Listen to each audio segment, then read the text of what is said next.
গুরুদেব হয়তো 14 বছর আগে তিনি স্বর্গলাভ হয়েছিলেন। তার আগের সময়টি হয়তো গুরুদেব একটি ব্যাখ্যা করেছিলেন, সেটা গুরুদেবের অন্তরের ব্যাখ্যা ছিলেন। কারণ গুরুদেব তিনি যে রাস্তাটায় চেয়েছিলেন সেটা হচ্ছে গুরু শিষ্যদের অর্থ নিয়ে হয়তো সেবা করতেন।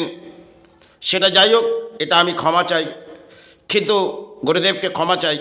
গুরুদেব সেই ব্যাখ্যাটি একটিবার বলেছিলেন, সে পথটা গুরুদেব আছে। গুরুদেব জানেন যে আমি আজ নয় তো কাল চলে যাব, তাহলে আমার জায়গাকে কে রুখবে? আমার জায়গার রোখার মতন কেউ তো নেই, তাহলে এই আমার জায়গা রুখতে পারবে।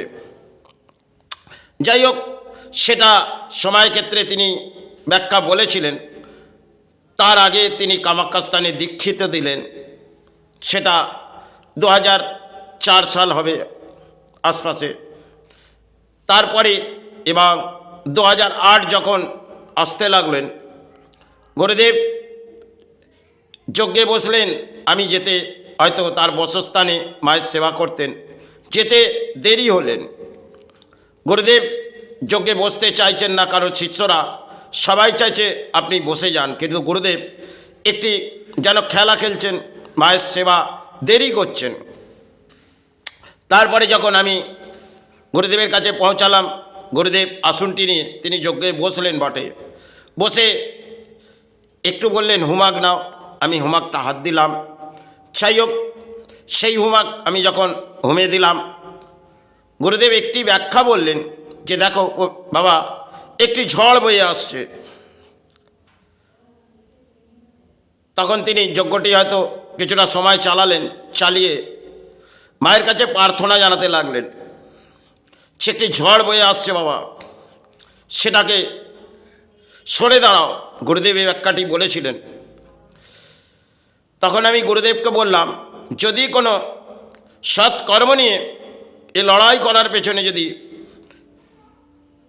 বিফল হতে হয়, তাহলে আমি লড়াই করব। গুরুদেব ফের মায়ের কাছে বসলেন। মায়ের আবির্ভাবে সে মা, আমি জীবনযাত্রা হয়তো কাটিয়ে দিয়েছি, আর যে লড়াইটি আসছে সেটা তুই রক্ষা কর। গুরুদেব এই ব্যাখ্যাটি মাকে বলছেন, আর আমাকে বলছেন এক একটি ফুল।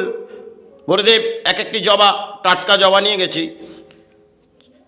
আর গুরুদেবের থালিতেও কিছু জবা ছিলেন। তিনি এক একটি জবা মায়ের যেন চরণে দিতে যাচ্ছে, মা এক একটি জবা যেন লুপে নিচ্ছেন।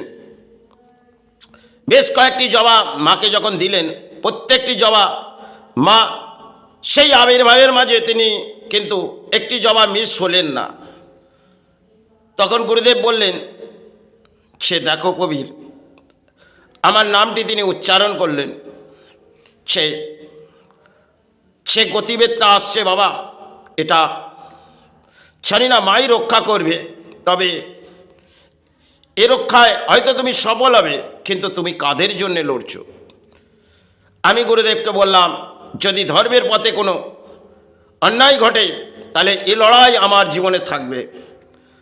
তার পরবর্তীকালে কিছুটা সময় কাটতে সে লড়াইটি চলে এলেন, কারণ দেবী দুর্গার আবির্ভাব আসছেন।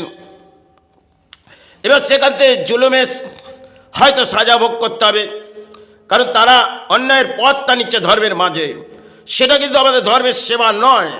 আর সেই যেই পথটা বাংলার মাঝে আমি দেখেছি, তা নিয়ে আমি এটাই করে যাচ্ছি। কারণ তারা যে অন্যায়ের পথটা নিয়েছিলেন, গুরুদেব বারংবার আমাকে বুঝিয়েছিলেন, কিন্তু আমি গুরুদেবের কথা কোনোটাই গ্রহণ করিনি। কারণ গুরুদেব একটা কথাই বললেন, সে বাবা বারংবার বোঝাচ্ছে ওরা ক্লাব, ওদের সাথে তুমি কিছু করো না।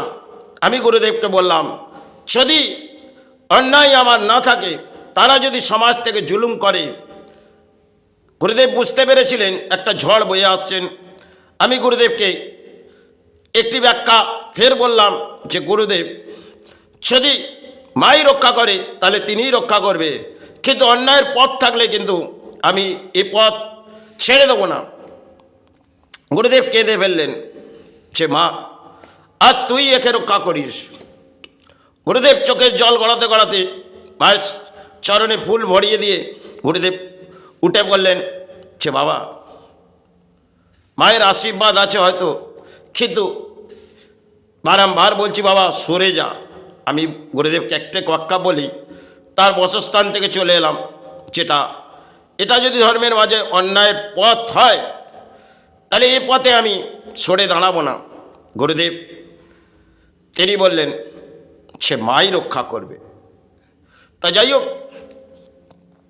তারপরেই দেবী দুর্গার আবির্ভাবের হয়তো জুলুম তারা করতে গেলেন, তারা বেশ কিছু মানুষ নিয়ে এলেন, তারা হয়তো চাঁদা জুলুম করে নেওয়া হচ্ছে ধর্মের মাঝে, সেটা কিন্তু আমাদের ধর্মের নীতি রিবাজ নেই। আর তারা যেটা চাইছে দাবি আপনাকে সেটাই মেনে নিতে হবে, আর আপনি তাদের কাছে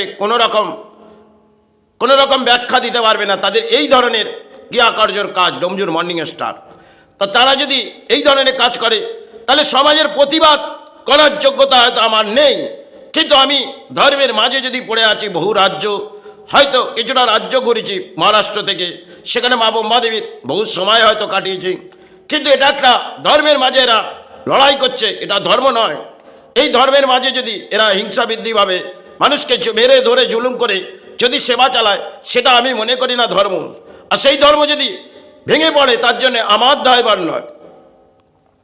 তাই যাই হোক, সেখানে তারা জুলুম করার পর আমি যখন তাদের অর্থ দেবো না, কারণ অর্থ যে অর্থ দেবো সেটা তারা গ্রহণ করবেন না, তাহলে সেটা যদি তারা গ্রহণ না করে, কারণ আমাদের মায়ের পুজো করতে গেলে সে যেটুকুন খুশি করে দেবে সেটাই তো আমাদের সেবা। তাহলে সেই সেবাটা আপনারা যদি মানুষকে মেরে ধরে জুলুম করে, সেটা কোনোদিন ধর্মের সেবা হয় না।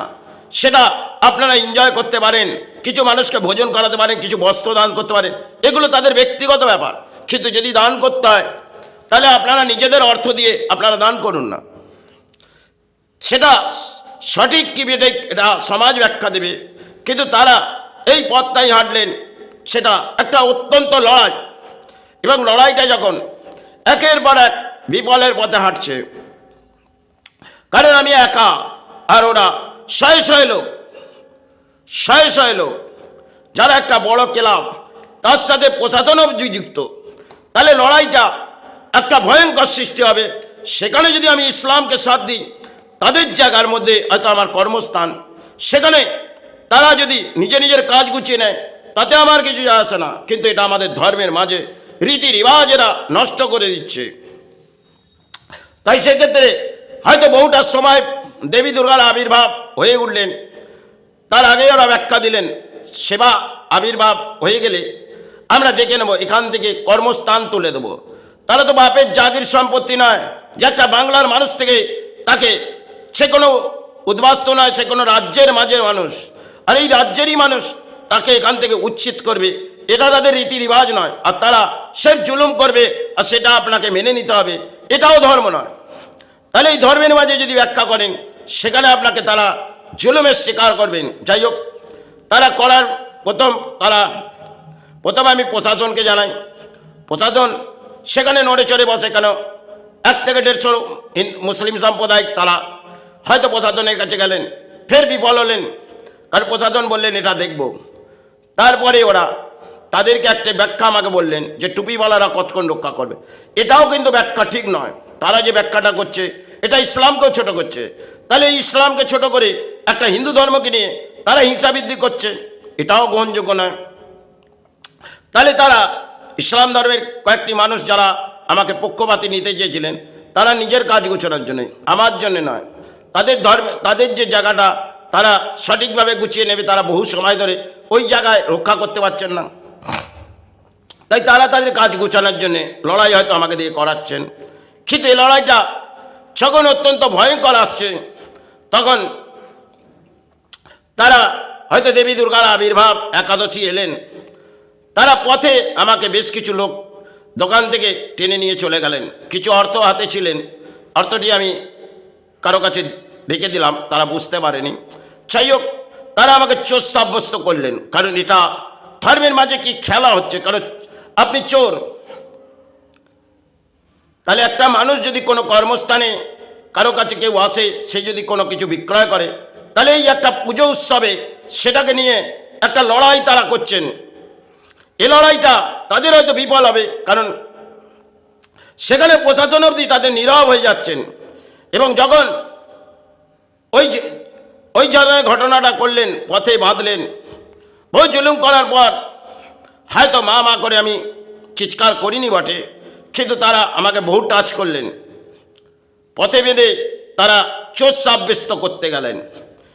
তার পরবর্তী সময় এলেন একটি ঝড় পার্টিগত ব্যাপার, সেটা আমি কখনোই মেনে নেব না। সে যদি রাজনীতি হয়, কোনো রাজনীতিকে আমি ভারতবর্ষের আজও পর্যন্ত গ্রহণ করিনি, কারো অর্থ গ্রহণ করিনি। কি রাজনীতিকে সম্মান করব? আমি ধর্ম ছাড়া কিছু বুঝি না। যাই হোক, তারা যে কাজটি করেছে সেটা অত্যন্ত জঘন্য, কিন্তু এটা সমাজের ক্ষেত্রে হয়তো জঘন্য, কিন্তু আমার কাছে কঠিন লড়াই থাকবে।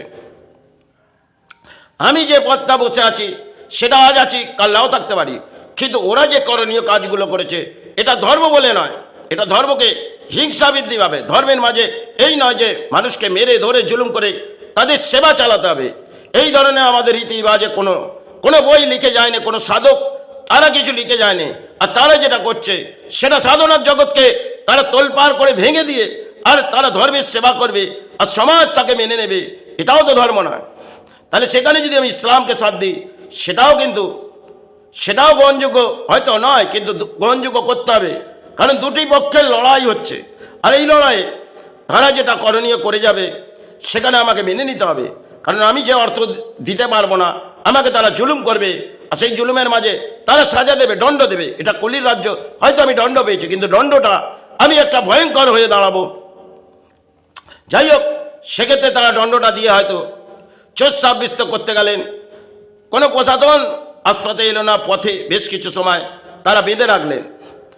তারপরে তারা ছেড়ে দিলেন, কিছু অর্থ নিলেন। তারপরে আমি একটি ব্যাখ্যা বললাম ইসলামদের, সে দেখুন, সে আপনারা বলেছিলেন আমার পক্ষে আছি, সরে যান, আপনাদের এ লড়াইয়ে আমার যুক্ত নয়, কিন্তু আপনাদের জন্য এই লড়াইটা করেছিলাম, সমাজের জন্যে।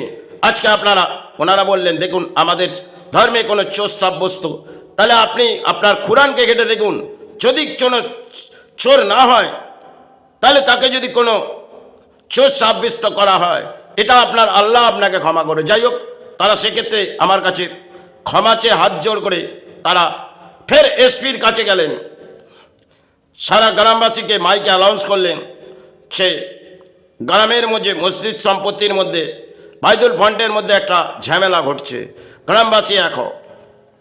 তাতে যদি তাদের গ্রামবাসী এক হয়, কিন্তু এখানে লড়াইটা সেই ধরনের হওয়া দরকার। তাদেরকে শিক্ষা কিভাবে দেবেন? আজকে ধর্ম করে আমি চিল্লে মাত করে দেবো, আর ধর্মের মাঝে সেবা করে আমি উত্তাল হয়ে পড়বো, এটা তো ধর্ম নয়। এই ধরনের তাদের করণীয় কাজগুলো সময় তারা করেছিলেন, কারণ প্রশাসন তাদের পক্ষে যে জায়গাগুলো তারা ভাড়াটিয়া রেখেছে, একটা সরকারি পিডাব্লিউ জায়গা, সেখান থেকে অর্থ পায়, আবার সমাজ দেয়, তাহলে এই ধরনের সেবা তারা চালাচ্ছে, আর সেটা তো গ্রহণযোগ্য নয়, আর সমাজ সেটাকে গ্রহণযোগ্য করছে। কিন্তু যাই হোক, তারা সেই সময় করণীয় কাজ করার পর আমার গুরুদেব চোখের জল গড়িয়ে গেলেন।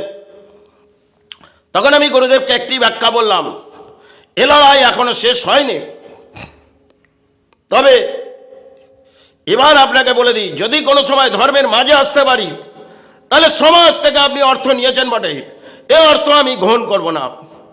গুরুদেব কেঁদে ফেললেন, বহু চোখের জল গড়িয়ে ফেললেন, যে আজ আমি থাকাকালে এটা রক্ষা হলো না।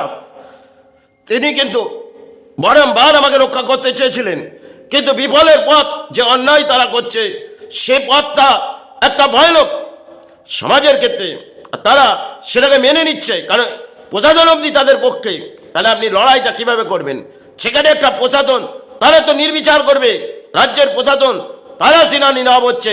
যখন এসপি নড়ে চড়ে বসলেন, সে উপর মহলের অর্ডার, আপনার কাছে হাত জোর করছি, আপনি যেটা করেছেন এটা সিঙ্গুর নন্দীগ্রাম নয়। এখানে সিঙ্গুর নন্দীগ্রাম কি আছে? এটা ডোমজুর ব্লক, এটা হাওড়া ডিস্ট্রিক্ট, তাহলে এখানে সিঙ্গুর নন্দীগ্রাম কি আসছে? যাই হোক, এসপি বললেন উপর মহলের অর্ডার, আমি বসে থাকাকালে উপর মহল অর্ডার দিচ্ছি, আপনি ওখানে কিসের জন্য আছেন? আপনি ইমিডিয়েটলি কেসটা মেটান। যাই হোক, এসপি হাত জোর করে ক্ষমা চাইলেন। আমি এসপিকে বললাম দেখুন এটা আমার কোনো অন্যায় নয়।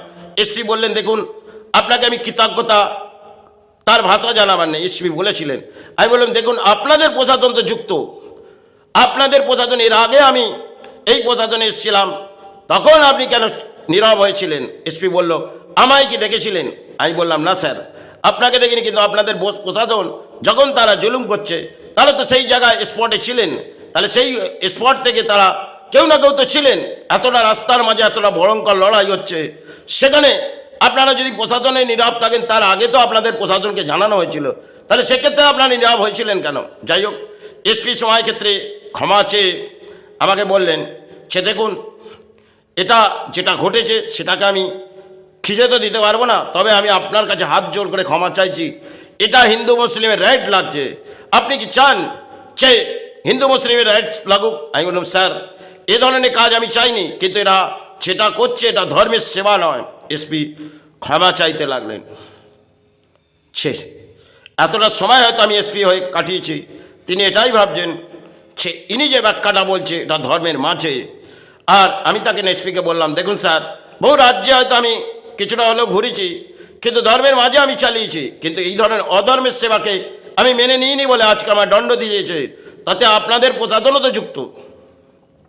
যাই হোক, সেক্ষেত্রে এসপি ক্ষমা চায়, তাদেরকে একটা নির্বিচারে নিয়ে আসা হয়, সেখানে তাদেরকে ফের ইসলাম ধর্মের মানুষরা তারা কিন্তু টর্চার করে। যাই হোক, একটা বড় ঝামেলার মাঝে সৃষ্টি হয়েছিলেন, তারা ভুলবশত শেষ পর্যায়ে হয়তো বুঝেছেন, কারণ সে সমস্ত তারা আমার টর্চার করেছে, দু একজন এত আঘাত খেয়েছে যেটা মায়ের খেলা ছিলেন। কারণ একটা প্রাণীকে একা পেয়ে যেভাবে তারা রাজনীতির মতন ক্লাবের মতন একটা টর্চার করছে একটা ধর্মের নামে, সেটা মা তাদের সাজা দিয়েছিলেন।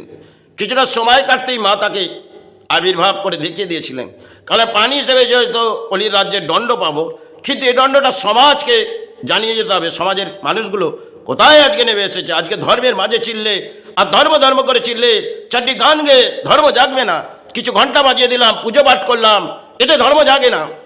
ধর্মের মাঝে আশ্রয় নিলে তারা কখনোই জায়গা পায় না। এটা বাংলার, এই বাংলায় দেখবেন তলানিতে চলে গেছে। কারণ যদি আপনি নেতার সাহারা নেন, কোনো রাজনীতির সাহারা নেন, কোনো উচ্চস্তর নেন, আপনাকে জায়গা দেবে সমাজ। আর আপনি যদি সমাজে বসে চারটি কবজ বাঁধেন, সেখানে আপনার ধর্ম থেকে কিছু অর্থ আসবে, কিন্তু এটা আমার জন্যে নয়। আমার গুরুদেবকে সে সময় আমি ক্ষমা চেয়েছিলাম, গুরুদেব হয়তো চোখের জল গড়িয়ে এসেছিলেন। সবাই ক্ষেত্রে গুরুদেব একটি ব্যাখ্যা করার পেছনে আমি যখন তাকে চোখে জল গড়িয়ে দিয়েছি, তাহলে শেষ লড়াইটা আমার জীবনে হয়তো থাকবে, কিন্তু তারও অর্থ নিয়ে নয়। অর্থ জীবনে সঞ্চয় করেছি, হয়তো বহু মানুষকে দান করেছি, তাতে হয়তো কেউ সমাজ লুটেছে, কিন্তু এটা আমার ধর্মের মাঝে সেবা। তাই সামাজিক অর্থ নিয়ে আমি 14টা বছর কেটে যাচ্ছে, আমি কোনো সমাজ থেকে সেবা চালাইনি। হয়তো ধর্মের প্রচার করতে গিয়ে কিছুটা অর্থ আমি নিয়ে এসেছিলাম, কারণ কালীপেটে একটা ধর্মের প্রচার হয় না, সেক্ষেত্রে ধর্মের প্রচার করার জন্যে মা আমায় ক্ষমা করুক, কিছুটা সময় আমি হয়তো পথে ঘুরেছিলাম, দারিদ্রতার অবস্থায় মাঝে আমি একটা প্রচার চালিয়েছিলাম। সেই প্রচারে আমি করোনাকালের আগেই প্রচারটা শেষ করলাম, দুটি রাজ্যকে শেষ পথেই হেঁটেছিলাম। তারপর করোনা এসে গেলেন সামনে, আমি প্রচার বন্ধ করলাম, প্রচার শেষ করলাম। তারপরে পথে বসে আমি ধূপবাতি বেছিলাম। 3টি বছর আমার জীবনে অতি দারিদ্রতার মাঝে কেটেছে, মাকে জানিয়ে আমি সেবা অবধি বন্ধ করেছি, কিন্তু কারোর সে অর্থ নিয়ে আমি এই সেবা চালাইনি, আর বেঁচে থাকাকালে চালাবো না, এটা আমার মায়ের কাছে নির্দেশ। তাই যাই হোক, এটা আমার জীবনে যা কেটেছে যাতে মানব দেহের ক্ষেত্রে না কাটে, কিন্তু হয়তো আমি মানুষ হিসেবে এসেছি, আমাকে কলির রাজ্যের দণ্ড পেতে হবে, সেই যোগের দণ্ড আমি ভোগ করেছি, তাতে এই সমাজ যাতে জেগে যায়। কারণ সমাজে যে পরিস্থিতি এসে গেছে অত্যন্ত ভয়ঙ্কর। কারণ ধর্ম করে আমি যদি 4টি গান গেয়ে নিই, সেখানে ধর্ম জাগবে না। তাই আমি দক্ষিণা স্থানেও প্রবেশ করতে গেলাম, তখন আমি বুঝে উঠলাম আমি কর্মস্থান ছেড়ে দিচ্ছি, কিছু গান আবির্ভাব করব। সেক্ষেত্রে আমি দক্ষিণা স্থানেও গিয়ে কিছু ব্যাখ্যা বলেছিলাম, সে কিছু গান আমি আবির্ভাব করব। ফিরে আমাকে আসতে হয়েছিল, কারণ গান গেয়ে সমাজ জাগে না, তাহলে আমাকে সে পথ থেকে মাই সরিয়ে দিয়েছিল। এটা মায়ের অদ্ভুত খেলা। হয়তো আজ আমাকে দারিদ্রতার মাঝে সময় ক্ষেত্রে কাটাতে হয়েছে, আর যতটুকুন আছি মায়ের নাম নিয়ে এই ভূমিতে বেঁচে আছি, কাল হয়তো যেতে হবে শ্রীচরণে। কারণ দেহের মধ্যে যে বাসা বেঁধে আছে সে তো মুক্তি চাই, তাই মা মুক্তি দিক, গুরু মুক্তি দিক, এটাই জানিয়ে আমি শেষ পথেই হাঁটলাম। আমার গুরুদেব ক্ষমা করুক, আমার ঠাকুর শ্রীরামকৃষ্ণ, মা সারদা, স্বামী বিবেকানন্দ, সর্বগুরু ভারতবর্ষের সমস্ত গুরুকে আমি প্রণাম জানিয়ে আমি ক্ষমা চাইলাম। হে চৈতন্য মহাপ্রভু, এ বা বৈশিষ্ট্য দেব, এ বা বামদেব, হে সাধক রামপ্রসাদ, হে ঠাকুর অনুকূলচন্দ্র, হে তৈলিক স্বামী স্বামী প্রেমানন্দ, হে বাবা লোকনাথ, হে সাইনাথ মহারাজ, সমস্ত গুরুকে শ্রীচরণে প্রণাম জানিয়ে আমার শ্রীর গুরুকে ঠাকুর শ্রী রামকৃষ্ণকে প্রণাম জানিয়ে মা ভারতবর্ষের সমস্ত গুরুকে শ্রীচরণে শত কোটি প্রণাম জানিয়ে আমি বিশ্রাম নেব।